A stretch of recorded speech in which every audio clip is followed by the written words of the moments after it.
En estos últimos días, la jueza del caso Andic estaba pidiendo que se investigase a terceras personas en la muerte de Isaac Andic, el dueño de Mango. Parece que este caso, conforme van avanzando los días, más cosas están saliendo. Se está enredando cada vez más este caso, la sombra del caso es cada vez más alargada y aquí vemos como la jueza no descarta la participación de terceras personas. Una de ellas era la psicoterapeuta de los dos, padre e hijo. Parece que acudían al despacho a unas reuniones de una persona que el otro día vimos su nombre, una tal Julia, especializada en conflictos familiares de la alta sociedad barcelonesa. Y obviamente, pues una de estas familias era la familia Andic. Jonathan e Isaac, padre e hijo, acudían a esta mujer, una terapeuta que yo he estado investigando y no hay absolutamente nada de ella en la web. No hay nada, ni rastro. No hay un sitio de reunión, o sea, no se sabe dónde tiene estas consultas. No hay tampoco un número telefónico para poder llamarla y saber si se puede tener una cita con ella. Y bueno, hay una serie de cuestiones que ha investigado ya, que ya se saben en torno a ella, que a mí me llaman especialmente la atención, porque sin saber absolutamente nada de esta persona, la jueza la ha expuesto aquí como alguien que podría llegar a ser presuntamente cómplice de la muerte de Isaac Andic. Una persona que trató a padre e hijo, la llaman gurú, psicoanalista, coach, hace terapia a directivos, a personas de alto nivel adquisitivo en Cataluña y es la mujer que trata al dueño de Mango antes de su muerte el 14 de diciembre de 2024. Es cierto que la jueza de instrucción número 5 de Martorell pide que se investigue a Julia por su posible influencia en los hechos e incluso está llamada a declarar nuevamente como testigo qué es lo que ha encontrado en contra de esta persona, qué es lo que hay nuevo, porque sabemos que ella reside en Barcelona, que es de origen ecuatoriano-alemán, tiene una nacionalidad curiosa, pero su nombre no aparece en internet por ningún lado. O sea, literalmente dicen que la élite barcelonesa acude a esta señora como especialista por recomendaciones. O sea, tener una consulta con ella dicen que es misión imposible. O sea, que es algo complicadísimo. Que si la persona no va recomendada por otros clientes tratados por ella anteriormente, pues no tienen cita. Muy poca gente sabe dónde está la consulta. Es como un poco clandestino y de alto nivel, ¿no? Su origen, bueno, Ecuador, dicen. También esto, a ver, a mí sinceramente me llama un poquito la atención. ¿Por qué? Os preguntaréis. Es que esta mujer es de origen ecuatoriano-alemán y estamos sabiendo que dentro de lo que es el caso Andic, supuestamente Jonathan, cuando se sabe un poco que van a por él va a perder el móvil a Quito, ¿no? Ese robo ese robo de ese teléfono móvil extraviado y bueno, es cierto que a mí personalmente me llama muchísimo la atención. La jueza mantiene que se pierde en unas circunstancias muy extrañas, mientras que la defensa dice que fue un robo, que allí hay muchísimos robos y que eso no sería nada raro. Bueno, pues ahora viendo la nacionalidad de esta persona, que justo él pierde el móvil en Quito, Ecuador, pues hombre, no sé qué queréis que os diga, pero todo esto que se está sabiendo, cuanto menos a mí, me parece curioso para analizar y poner un poco en contexto el por qué en este caso se está sospechando de esta psicoterapeuta llamada Julia, que era de origen ecuatoriano, así que bueno, veremos si eso no es un punto de inflexión aquí en torno a la investigación sobre esta señora, pero aseguran que la mayoría de los pacientes de esta mujer buscan ayuda en ella para mediar, resolver conflictos familiares, incluso también era especialista en menores, en distintas etapas del desarrollo infantil, pero sobre todo dicen que cuenta con una larguísima trayectoria profesional, según las fuentes de la investigación, en esos conflictos familiares y demás. Esto suponemos que ella también lo ha declarado.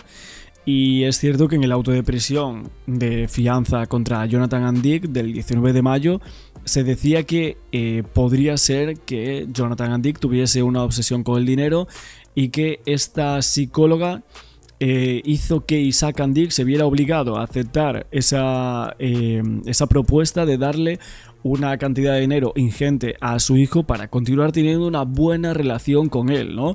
Una decisión que habría sido propiciada incluso por esta psicóloga según los informes. Bueno, por su parte es cierto que la defensa del hijo de Isaac and Dick en su recurso contra este auto que comentamos hace referencia a la psicóloga, de hecho, y dice Cristóbal Martel, que es el letrado de Jonathan, que tilda de freudiana la idea de la muerte del padre presente en el tratamiento de la terapeuta. O sea, realmente usa esta palabra que es freudiana, que la verdad no sé por qué colocan esta palabra de esta forma, ¿no? Bueno, como os digo, el tema este de la frase que colocan en el auto Cristóbal Martel, que dice freudiana, o sea, que yo esto supongo que se refiere a Sigmund Freud como, no sé, una forma, un tipo de adjetivo, ¿no? Teoría, hablando de, como ella es psicoanalista, pues entonces utilizamos esta palabra, ¿no? No lo sé, no sé si van por ahí los tiros, pero básicamente consideran raro la idea de que la terapeuta esté frecuentando el tema de la hipótesis de que en la muerte de Isaac and Dick ella tuvo algo que ver, que le parece esto que no tiene ningún sentido. Bueno, sea como fuere, también los Mossos tienen que estar investigando ya la posible influencia en los hechos de estas terceras personas, de Julia, los mensajes de ella, las llamadas telefónicas, algunas personas cercanas a esta mujer, si tiene familia en Ecuador o no. De todo esto, evidentemente, cuando salga alguna cosa sobre esto, me llama muchísimo la atención, la verdad. No sabía que por aquí podían llegar a ir los tiros de este caso, pero a día de hoy las fuentes cercanas a la investigación ven poco probable que la influencia de esta persona vaya mucho más allá. Aún así está ahí la posibilidad y tenemos que comentarla porque es una gran hipótesis en torno también al teléfono móvil, porque hay que acordarse que están reclamando a Vodafone tema de absolutamente todas las comunicaciones que hizo Jonathan and Dick entre el 21 al 26 de marzo de 2025, que esto coincide con ese viaje relámpago a Quito. ¿Qué es lo que fue a hacer a Quito? De hecho, lo que es la dueña o la portavoz de Jonathan and Dick, ¿no? Una gerente de él o algo así, habría dicho que no sabía por qué. Que le dijo, consígueme este billete a Quito y tal, y no le dijo por qué iba allí, ¿no? Es algo llamativo, esto también creo, no sé si vosotros pensáis lo mismo, pero justo que la persona que está investigando sea de nacionalidad ecuatoriana, pues a mí me llama un poco la atención. Vamos a ver qué más detalles hay en televisión y ahora seguimos dando más informaciones. Que investiguen a la terapeuta que atendió a la familia para valorar su posible implicación en los hechos. No la imputa, no la investiga, pide que la interroguen. Y además también ha ordenado que se entregue el tráfico de llamadas y mensajes del teléfono de Jonathan and Dick durante su viaje a Ecuador, en el que él dice haber sido víctima del robo del mismo. J.L. son las iniciales que irrumpen ahora en la investigación por la muerte de Isaac and Dick. Un nuevo nombre entra en escena.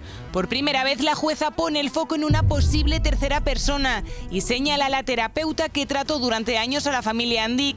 No solo a Jonathan y a su padre, también a otros miembros del entorno familiar. Una profesional que dirigió numerosas sesiones destinadas a limar asperezas y reconducir una relación marcada por los altibajos. De hecho, cuando fue llamada a declarar ante los investigadores, se acogió al secreto profesional y evitó responder a preguntas relacionadas con Jonathan. Ahora la magistrada quiere averiguar si su papel fue más allá del de una simple terapeuta, porque según el auto, en aquellas sesiones se abordaba una cuestión recurrente, el dinero. La jueza sostiene que Jonathan reclamaba una herencia en vida. Una petición que Isaac habría terminado aceptando para mantener el vínculo con su hijo y que la terapeuta habría respaldado durante las terapias. En el auto se... Claro, es que realmente si había aquí un problema de dinero y ella lo ve y ve que aquí puede sacar mucho dinero, entiendo que la jueza tenga ese tipo de sospechas. Creo que es normal. Le atribuye una influencia relevante en esa decisión. De hecho, esa exigencia económica habría acabado ocupando una parte importante de las sesiones familiares. Pero no es la única línea abierta. La jueza ha pedido el tráfico de llamadas y mensajes del teléfono de Jonathan durante su viaje express a Ecuador. Quiere saber si ese móvil estuvo realmente en el país o si, como sospechan los investigadores, el viaje tenía otro objetivo. Este es el último... Bueno, igual sería el objetivo, perder el móvil allí, o es que ya hacía dos cosas en una. ¿Cuál era realmente el objetivo si es que hablamos de algo extraño de ese viaje? Capítulo en lo que se refiere al caso Andik, en el festival de corruptelas en el que llevamos instalados desde hace muchos meses. El capítulo de hoy es que se ha hecho público el sumario del llamado caso Leire. Alfonso Egea, cuéntanos. Una copia de ese sumario, obra en poder de la redacción de este programa, y todos, cuando digo todos, digo hasta Joaquín, hemos estado ojeando. Hombre, lo que gracias. nos obsequia. Hasta Joaquín, como si Joaquín no se los ojease nunca. No.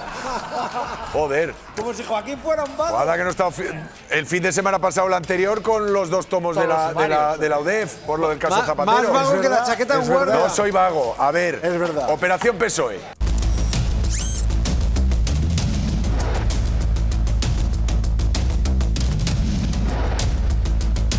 La jueza revisa las conversaciones entre padre e hijo de los últimos 10 años.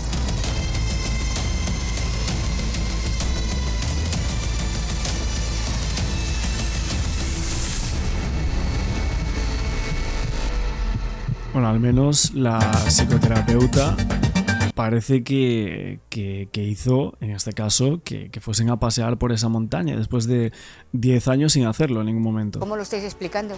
El caso Mango. El caso Mango, Andik. el caso Andik, sobre todo porque yo los he conocido a todos y me estoy quedando sorprendida con... Yo soy de las que considero que hubo resbalón. Bueno, no, Pero- a ver, aquí no estamos pero- para no. elucubrar ni para contar nuestras No, pero que teorías esa es mi particulares, sino información. para Que esa es aportar mi- datos. no, hombre, Accidente. pero sí, accidente, pero que yo tengo esa opinión, no la información. Bueno, sí vamos a las opinión. novedades, que son muchas y nos las trae Maika Navarro, porque la jueza del caso Andik sigue encontrando piezas que de momento al menos no acaban de encajar.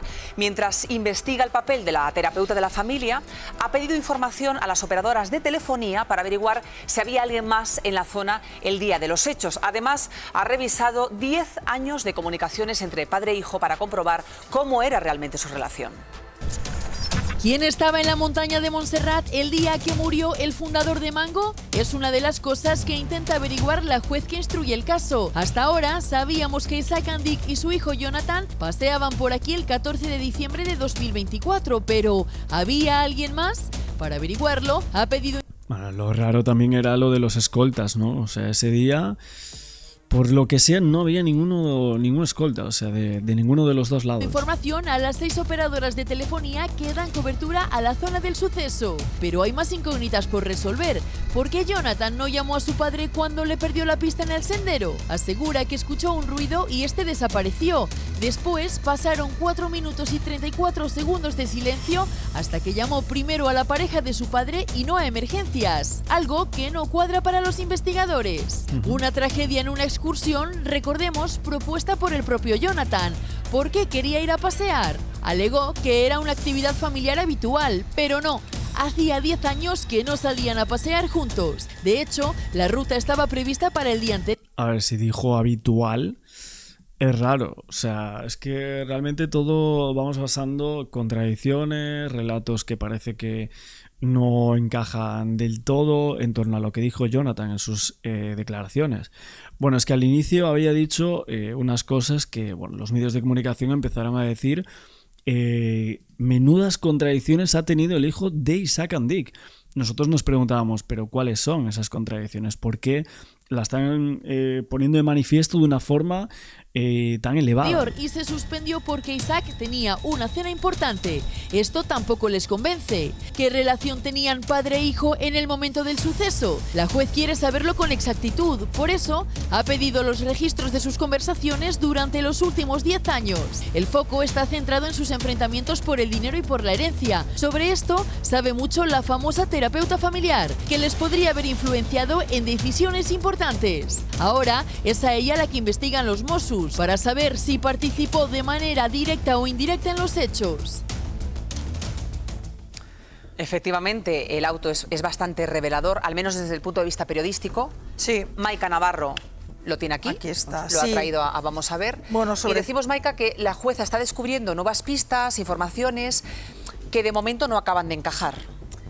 Sí, bueno, básicamente este escrito es un escrito que hace, es un posterior a la detención de Jonathan Andic y su puesta en libertad con esa fianza de 1 millón de euros, y un poco en ese auto lo que le pide a los Mossos es, porque al final es la última frase, es lo que vale, le dice: ordeno a los Mossos de Escuadra que soliciten a la operadora Vodafone todas las comunicaciones del móvil del teléfono de Jonathan Andic, el teléfono que llevaba el día de la que muere su padre en Montserrat, durante esos 3 días que estuvo en Ecuador en un viaje relámpago de trabajo con posterioridad a la muerte del padre. Porque los investigadores sospechan que en esos 3 días se pudo deshacerse del móvil intencionadamente, aunque él ha declarado que ese móvil se lo robaron cuando el momento en que salió a la calle, en una plaza, se le robaron.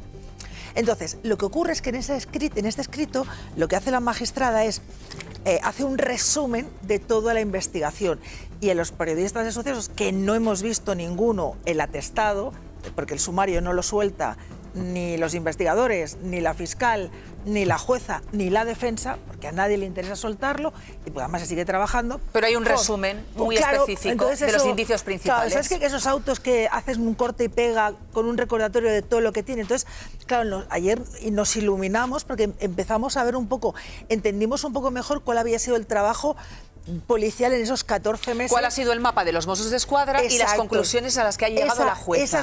Ese proceso, ese calendario que está muy bien explicado de cómo va pidiendo ampliar el secreto de sumario a medida que los Mossos le van proporcionando algunos vamos a los indicios. detalles, Maika, porque a mí hay uno que me llama mucho la atención y yo creo que es el primer indicio. Tú estás de paseo con tu padre. Tu padre se precipita, se cae por el barranco. Sí. Y pasan casi 5 minutos hasta que el hijo hace la primera llamada, y la llamada no es ni a emergencias ni al padre, que tenía el teléfono encima, para saber, oye, si ha fallecido, si se ha roto algo, si puede ayudarle. No, la primera llamada, insisto, 5 minutos después. Casi 4 y medio, pero casi a su 5. novia, a la pareja sentimental del padre. A Estefanía Kuhn. Eso ya es un indicio en sí mismo, es llamativo. Bueno, de hecho, ese detalle que sale en el escrito, ya lo habíamos contado, pero es verdad que bueno, hay gente que le puede sorprender que durante 4 minutos y medio tu reacción instintiva no sea telefonear al 112, pero incluso la magistrada en ese escrito da relevancia no solamente a esos 4 minutos y al hecho de llamar primero a Estefanía y después esa conversación que no sé lo que dura, pero después, 2 minutos después, a ese 112 para pedir ayuda, es que en el momento, en el lugar donde se precipita Isaac Andic, hay un primer terraplén de unos 10 metros y luego hay un vacío de casi 80 metros, y desde la posición del camino, hagas lo que hagas, es imposible ver dónde cae. Entonces, evidentemente, el padre no se detiene porque hay una pendiente, aunque las imágenes engañan, en una pendiente de casi 40 grados, por lo tanto, caerse era prácticamente imposible, agarrarse a nada, pero lo que le sorprende a la magistrada, y así lo escribe, es que no llamara al móvil de su padre para saber si está bien, claro. Para escucharlo. Eso a mí me sorprende más, la ausencia de esa llamada al teléfono del padre, porque en esos 4 minutos, es verdad que la defensa de esta parte no dijo. A ver, al final, como no hay ningún testigo, no hay ninguna prueba concreta en contra de Jonathan Andic, todo lo que están buscando son cosas que, según la ciencia, según la psicoterapia, tanto que hablamos de esa terapeuta, deberíamos hacer en un caso así, en el que tu padre se ha accidentado, el cómo actuarías, que sería lo normal en el 90% de los casos. Jonada Cristóbal Martel, el abogado de Jonathan, en ese recurso que estamos esperando que dice la audiencia, porque no constaba, la magistrada no lo mencionaba en su auto de prisión, pero bueno, por lo poco que ha hablado con la defensa, y tampoco se le preguntó a Jonathan en las 2 declaraciones policiales y el abogado en la judicial, porque solo respondió a Cristóbal Martel, puedes contar que en ese momento, en medio de del shock, la conmoción que pues tienes, estás mirando si bajas, si no bajas, no sé, puedes estar ahí. Lo que quiere Maika, la jueza, es saber si había más gente en la zona. Vale, entonces, hay otro elemento que eso ya como no lo pide aquí, se entiende que ya lo ha solicitado, por tanto que eso es una petición que ya se hizo y ya tiene el resultado, y como no lo cita en el auto, debe ser pues que favorable a la versión de la defensa, porque lo que la magistrada le pidió a los Mossos es: quiero, en ese punto del camino de Montserrat, donde muere Isaac Andic, hay 6 compañías telefónicas que dan cobertura a esa zona. Pues quiero, de ese 14 de diciembre del 2024, todos los teléfonos móviles que se conectaron a esa antena. Y quiero que ustedes me digan si alguno de esas personas que estuvo conectada tiene alguna relación con Jonathan Andic, para ver o descartar esa presunta preparación que la Hablando de la preparación, que hay 2 puntos que tenemos que tocar, la magistrada da por buena, porque... Sí, o sea, en este caso la jueza cree que hay una premeditación, ¿no? Como la de Daniel Sancho, ¿no? Básicamente. Bueno, la teoría que se ha instalado ahora mismo socialmente es que hay gente que cree que entre todos lo mataron y él solito se muere. O sea que desgraciadamente esto es un refrán que es aplicable a este caso supuestamente, en el que hay al menos 2, 3, 4 personas que claramente resultaban beneficiadas por la muerte de Isaac Andic. Y es ahí donde hay que meterse, donde hay que bucear, ¿no? En el cual creo que en este caso vemos quiénes han sido los más listos aquí. En el otro caso la viuda, o sea la mujer, ver si realmente se podría llevar algo, si hay algún tipo de mensaje que la puede incriminar en cierta manera, porque podría haber un actor principal, que sería en este caso presuntamente su hijo, Jonathan Andic, y luego autores secundarios, ¿no? Que podrían ser tanto como las hermanas supuestamente, como la mujer presuntamente también, y la psicoterapeuta, como dice el auto judicial, ¿no? Bueno, como vemos es que esta terapeuta le habría comido la cabeza para hacer este trabajo sucio a Jonathan Andic, presuntamente, según esta teoría, ¿no? Indirectamente habrían salido beneficiadas muchas personas, ¿no? Bueno, veremos. Hay que tener en cuenta también a más personas, como por ejemplo la mujer de Jonathan Andic. ¿Cómo obra aquí? ¿Sabía algo? ¿No sabía absolutamente nada? Obviamente todo esto planteando que haya sido un presunto homicidio, como la jueza dice que adquiere esa notoriedad. En su auto de prisión habla de preparación. Porque estuvo 3 veces antes en lugar de los hechos. La magistrada quiere saber si no fue un simple paseo, sino que estuvo en ese lugar específicamente, en ese sitio exacto. Y luego otro detalle importante, que es el de la terapeuta. Vamos primero con la...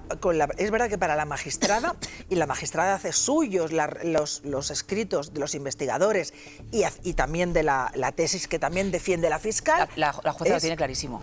La jueza habla con una contundencia. Le envió a la prisión, con lo cual lo tiene que tener muy claro. Tú envías a prisión, no, eludible con 1 millón de euros, pero con eso no vas a medias tintas. Si no tienes claro que ese hombre mató a su padre, pues la jueza lo tiene muy claro. Y escribes con esa contundencia ese auto y ese escrito. Entonces, la magistrada siempre ha dado por buena la tesis de los investigadores de Mossos d'Esquadra de que esas 3 visitas en 2 semanas, en 7 días de Jonathan Andic a esa montaña son preparatorias y que no son casuales. Jonathan Andic a eso sí que respondió, y Cristóbal Martel sí que respondió a eso, advirtiendo que era apenas una primera acudió, porque es verdad que los Mossos d'Esquadra concretaron los días por la matrícula del coche de Jonathan en ese sitio, que una de ellas no por el fue móvil. preparatoria, era que nada más salir empezó a llover y regresó, que otra quedó con su padre, pero que finalmente una vez ya estaba Jonathan allá, Isaac le dijo, mira, me va muy bien, me va fatal, al final no cuentes conmigo, pero si quieres lo hacemos Vamos, que mañana. quiere saber si el teléfono Entonces, revela si estuvo exactamente en el sitio donde se precipitó su padre. Bueno, es que lo que sí que dicen los investigadores es que la trayectoria, las aplicaciones de los teléfonos móviles que nos marcan unas trayectorias, el día que regresa y no hace el camino completo, que decía el magistrado, quiero saber si en esas previas Jonathan llega o no llega hasta el santuario, ¿acaba la excursión o se queda solamente en ese primer tramo? O va a buscar tramo? el sitio donde precipitar a su padre. Y entonces sí, que ese camino se queda en ese primer tramo del camino, que es donde su padre. Mi pregunta es, la primera llamada que hace Jonathan Andic a Estefanía Nut, ¿qué es lo que hablan ahí? ¿Qué es lo que le dice? Esta es una llamada que de momento yo no sé si la tienen, supongo que sí, y en la cual se habrán visto los segundos que dura esta llamada. Hay algo raro ahí, dura mucho, dura poco. Qué casualidad, que no es un trayecto corto y justamente se para en ese lugar. Es un punto del camino y eso es verdad, que los que han estado haciendo esa excursión, que es, ahora mismo el camino está cerrado, pero es el único camino en el que es imposible agarrarse en ese primer barranco y que además la montaña se rompe y caes al vacío y por tanto la caída es mortal. La terapeuta. Vale, ayer nos quedamos todos, bueno, permítanme es que la confianza, nos quedamos todas loquísimas, insisto, estamos hablando de una investigación por presunto homicidio, pero es verdad que de pronto ninguna periodista de sucesos, digo en febrero porque todas en Barcelona básicamente somos mujeres, ninguna en Barcelona que estamos al día de esta investigación, ni sabíamos, ni nos planteábamos, ni ninguna fuente nos había señalado la posibilidad de que la magistrada dijera a los Mossos, quiero que me investiguen la posible participación de terceras personas, y directamente menciona a una terapeuta ecuatoriana que nacionalizada. Sí, porque ayer mucha gente me decía que yo estaba mintiendo. Bueno, ayer y antes de ayer y cuando sean los vídeos que vamos sacando, porque estoy grabando un montón de directos en estos últimos días y la verdad que no sé qué día estoy subiendo cada uno, pero básicamente había mucha gente que me decía esta información de prensa está desvirtualizada, no es cierta, realmente una persona si procediera así llamaríamos mala praxis dentro de su trabajo, que sería la de terapeuta, y hacer un tipo de intervención así de psicoanálisis que podían llegar a inhabilitarla, ¿no? Si realmente hiciese esto. Realmente el tema de la terapeuta, de hecho, diciéndonos que nos iba a meter un puro a esta terapeuta, que no era posible lo que se estaba diciendo. Realmente nosotros no estamos diciendo que esta terapeuta sea culpable o algo así por el estilo. Estamos hablando del auto, lo que han colocado la jueza y los informes que tiene ese propio auto judicial, y se está investigando. O sea, literalmente la jueza del caso, Raquel Nieto, la jueza de instrucción de Martorell, pidió que se investigue a esta chica llamada Julia, por si pueda llegar a tener o no una influencia en los hechos como muerte del caso Andic. De hecho, está llamada nuevamente a declarar como testigo. Bueno, antes os dije cómo era su despacho y bueno, todo esto, cómo se consigue una cita con ella, algo que, bueno, creo que a los investigadores esto les habrá llamado la atención, como también su nacionalidad. Alemana, y que es verdad que de ella sí que habíamos hablado porque la cita la magistrada en el auto de prisión, pero la citaba, ¿cómo la citaba? Porque hacía referencia, porque es verdad que Jonathan e Isaac, hay un momento, 2 años atrás, que pasan un momento complicado y están haciendo terapia para resolverlo, y entonces la magistrada, no hemos tenido acceso a esas conversaciones, ella fue citada a declarar y se acogió a su derecho profesional, al secreto profesional para no contar determinados detalles. Sí, al principio la habíamos citado, pero se había quedado ahí, no había habido nada más allá con ella. Pero sí que aparecen algunos correos o algunos documentos en las que la magistrada dice que ahí hay referencias a querer matar, relacionadas con señalar a su padre como el responsable de todos sus males. Maika, la pregunta concreta es, entonces, ¿qué quiere la terapeuta pudo instar a padre e hijo a hacer ese paseo? ¿Pudo convencer al padre oye, os vendría muy bien resolver vuestros problemas caminando por Montserrat? Lo que quiere, de alguna manera, ¿de qué manera pudo influir en determinadas decisiones que tomaron padre e hijo? Sí que se le atribuye su posicionamiento favorable a aceptar por parte de Isaac Andic la petición que le hacía en ese momento Jonathan Andic de quiero que me cedas parte de mi herencia en vida, hecho que así ocurrió. Se le cedió parte de su herencia en vida. Recordemos que esta señora no está imputada. No, eso es simplemente, muy importante. Claro, la jueza lo que quiere es investigarla, la cita con nombre y apellidos, porque quiere eliminar la posibilidad de que haya terceras personas en el homicidio. Y una de estas personas, que está evidentemente en el entorno, es esta terapeuta, pero no está imputada. Era una mujer que pasaba consulta un par de veces al mes en un despacho de Barcelona, vive, insisto, tiene su despacho profesional en Alemania, pero atiende a todos los miembros de la familia Andic y es verdad que había participado en resolver ese conflicto. Y vamos a ver, ella cuando supo está, pues... Sí, que está en el punto de mira de la investigación. Bueno, y se ha buscado un abogado y no está pasando un buen momento porque sabe que, y desde luego, imagino que el día de ayer fue complicado porque de pronto... Sí, todos los titulares en torno al papel clave de esta terapeuta. Veremos cómo continúa la investigación, pero nos está llamando cada vez más la atención. O sea, cada vez salen más enredos dentro de este caso. No sé cuál va a ser el siguiente.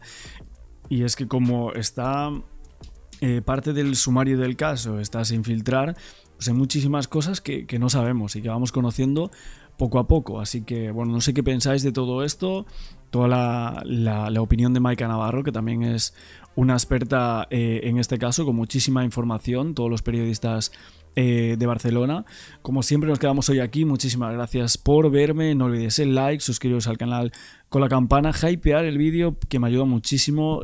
Ahora en YouTube pues en opción que podéis hypearlo, dais unos puntos ahí abajo, una cosa rarísima que hace YouTube ahora. Y nos vemos en próximos relatos.